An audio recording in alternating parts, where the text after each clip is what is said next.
Hello and welcome to Setup Tour of Simplbooks connector for Magento 2. We will show you the complete setup process of the module. Let's start. The first step is to enable the module. Now click Login with Simplbooks. Log in with your Simplbooks account. Now go to Settings. Then click User.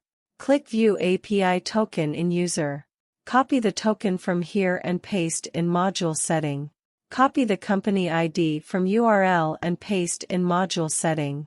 Next field is Start Date to Sync Orders. This field will set the date from which Magento orders will sync to Simplbooks.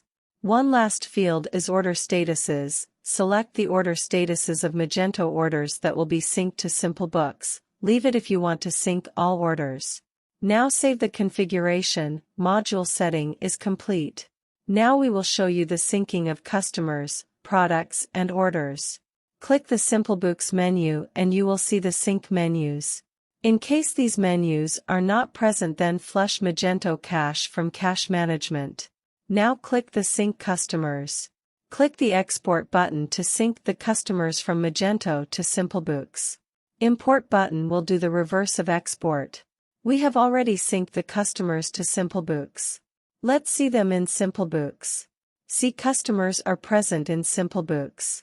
Repeat the same process for products and orders also. We have tried to cover all points. In case of any query, comment here or mail us at support@opencartcity.com. For further updates, please like, comment and subscribe to our channel. Thank you for watching the video.